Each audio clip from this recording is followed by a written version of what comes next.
Bom dia, bom dia. Uma excelente sexta-feira para todos. Como é bom estar aqui com vocês novamente para começarmos mais um dia, para que o dia fique completo, né? Enquanto eu não faço esse momento, parece que o dia não tá legal, sabe? Então, para que o dia comece bem, a gente começa por aqui, fazendo esse momento lindo com vocês. E hoje nós estamos com um tema maravilhoso. Eu sempre vou dizer, né, que estamos com um tema maravilhoso, porque para mim, todos os temas, todos os dias, no qual eu falo com o Espírito Santo, que eu falo com o Senhor Jesus, é incrível, é maravilhoso. Cobrindo multidão de pecados. Mas antes, eu quero pedir para você já deixar o seu like, o seu comentário, compartilhar, se inscrever se ainda não é inscrito. Fazendo assim, o YouTube envia para mais pessoas. Amém? Vamos lá então? Acima de tudo, porém, tende amor intenso uns para com os outros, porque o amor cobre multidão de pecados. Primeira carta de Pedro 4:8. Hoje em dia, parece ser elegante expor as faltas e os defeitos de outras pessoas. Já vimos, né? Na internet a gente vê isso demais, né? Pessoas ganhando fama em cima da dificuldade das outras pessoas, pessoas ganhando milhões de likes, milhões de visualizações, porque está falando da vida do outro, comentando sobre os erros e as falhas dos outros, né? Aí quem não faz isso, não tem visualização, gente. Quem não fica comentando dos outros, da vida dos outros, não tem visualização. Mas enfim, né? Nada parece ser sagrado. Ninguém parece estar imune a investigações. Afirma-se que até o lixo de oficiais do governo norte-americano tem sido revistado na tentativa de encontrar alguma coisa que se torne sensacional. Olha isso, gente. Que feio. Certo verão, ganhei dinheiro para pagar meus estudos no colégio, cortando e transportando madeira perto de Covelo, na Califórnia. Uma tarde, meu sócio pegou a espingarda e foi caçar codornizes. Eu o acompanhei. Ele logo avistou um pequeno bando dessas aves e deu um tiro. As codornizes sobreviventes se dispersaram. Algumas estavam mortas e outras feridas. Esse último grupo despertou minha simpatia de tal modo que nunca mais cacei depois disso.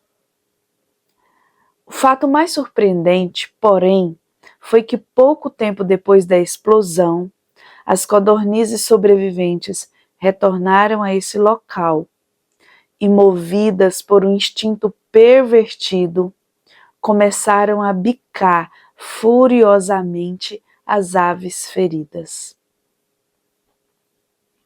Meu Deus! Será, porém, que seguidores professos de Cristo às vezes não se comportam de modo semelhante? Demais da conta. É o que mais nós vemos.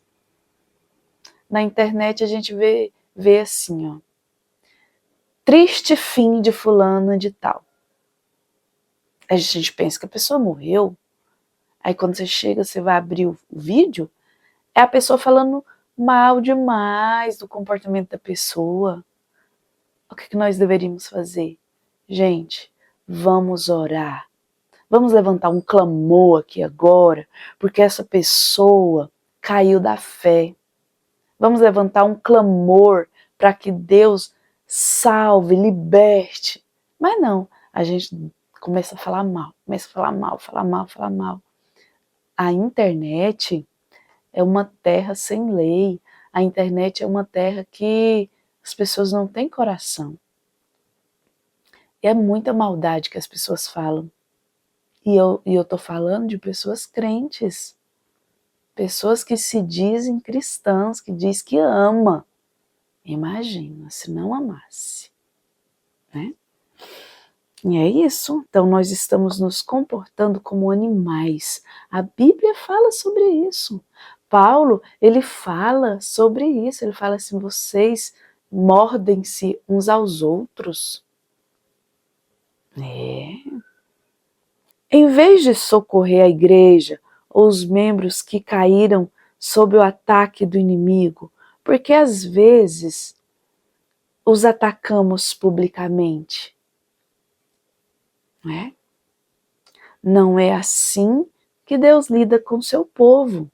Note como, ao falar com Moisés sobre os pecados de Israel, Deus disse que o povo era de dura cerviz. Deuteronômio 9:13. Mas quando usou a Balaão para fazer menção de Israel perante Balaque, inimigo do povo, o profeta declarou que Deus não viu iniquidade em Jacó, nem contemplou desventura em Israel.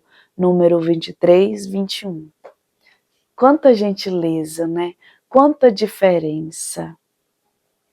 Em particular, Deus falou com Moisés que o povo era pecador, era teimoso, tinha um coração duro. Em público, ele disse, eu não vejo pecado, porque o amor cobre uma multidão de pecados.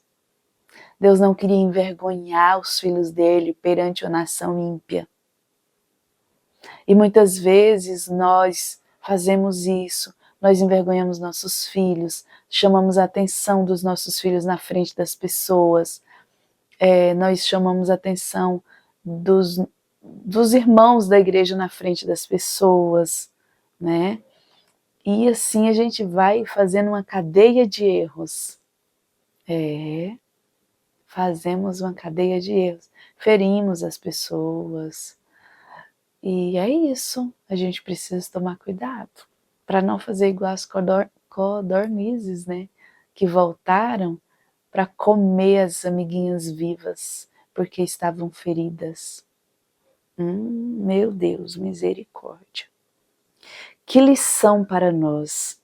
Os pecados do povo de Deus devem ser combatidos fielmente, mas não devem ser expostos ao mundo descrente. Eu sempre tenho esse cuidado, sabe? Lá no nosso trabalho, às vezes, a gente tinha uma colaboradora que às vezes ficava comentando sobre os defeitos da própria igreja, na frente de pessoas que não eram cristãs. E aí eu conversei com ela, falei, olha, se nós começarmos a falar dos nossos problemas internos, quem vai querer visitar a nossa igreja? Ninguém, né? Então, se nós, como membros da igreja, da instituição, a gente fica falando mal, como que nós vamos ganhar pessoas para Jesus? Então, precisamos tomar cuidado. Então, se a gente faz uma boa propaganda do nosso negócio, as pessoas vão querer comprar. Mas se a gente faz uma má propaganda, quem vai querer comprar? É a mesma coisa de eu chegar aqui, começar a falar do que eu quero vender, que não é bom, que não presta. Ninguém vai querer comprar, né? Então, vamos observar o que nós estamos conversando dentro de ônibus, dentro do Uber, vamos observar o que nós conversamos na fila do banco, nos estabelecimentos em que nós vamos. Nós precisamos falar bem de Jesus, mas nós estamos falando mal. Como assim, mamãe? Estamos falando mal de Jesus? Sim, quando nós estamos falando mal da nossa igreja, do povo próprio escolhido de Deus, nós estamos falando mal dele, né? Ele mesmo disse, quando fazem a esses pequeninos, é a mim que fazeis. Quando Paulo saiu para perseguir o povo em Damasco, ainda sendo chamado de Saulo, Jesus aparece para ele e fala, Saulo, Saulo. Aí ele diz, quem és tu, Senhor? Ele fala, eu sou Jesus a quem tu persegues. Entende? Mas, no literal, Paulo estava indo perseguir o povo. Ele nem conheceu Jesus. No entanto, Jesus diz para ele, você está me perseguindo. Então, quando nós perseguimos um irmão, quando nós fazemos inferninho na vida de um irmão, a gente está pecando contra Deus, estamos pecando contra Jesus. Então vamos tomar cuidado, tá bom?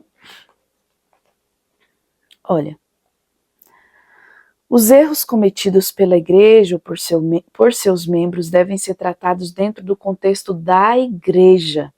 1 Coríntios 6:1, Paulo nos exortando sobre isso.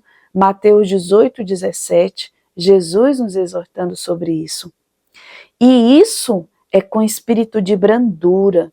E guarda-te para que não sejas também tentado. Gálatas 6:1. Então aqui Paulo está escrevendo ao anjo da igreja, né, ao pastor da igreja, para repreender os erros ali dentro da igreja. Não era para ser exposto lá fora, para levar aos tribunais dos descrentes, mas ser resolvido dentro da igreja e falando para o pastor de lá, ó, cuidado para que você não seja tentado também.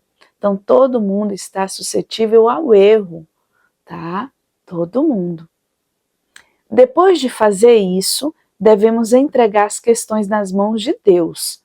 Os que procedem dessa maneira verificam que frequentemente Deus os usa para converter o pecador do seu caminho errado e que nesse processo eles salvam esse indivíduo da morte espiritual e cobrem multidão de pecados. Tiago 5:20. Amém, glória a Deus. Então vamos tomar cuidado. Como que nós repreendemos o nosso irmão? Vamos chamar atenção em amor. Vamos manter a chama acesa. Amém. Vamos orar, agradecer ao Senhor por esse conselho maravilhoso. Deus Pai, muito obrigada. O seu amor é incrível. O seu amor que cobre uma multidão de pecados. Obrigada por esse conselho. E nos ensina, sim, cada dia a tratar nossos irmãos com dignidade. Nos ensina, Senhor, a trabalhar de forma que agrade ao seu coração, Pai. Em nome de Jesus, toda honra, toda glória pertence a Ti, Senhor. Renova, Senhor, as nossas forças, renova, Senhor, o nosso intelecto, o nosso emocional, o nosso físico, ó Pai. Venha renovar, venha dar forças, Pai. Em nome de Jesus. Toda honra, toda glória pertence a Ti, Senhor. Em nome de Jesus, amém. Obrigada, Jesus. Obrigada, Pai. Graças a Deus. Deus abençoe a vida de vocês. Deus abençoe o dia de vocês. E até o nosso próximo encontro, se Ele nos permitir.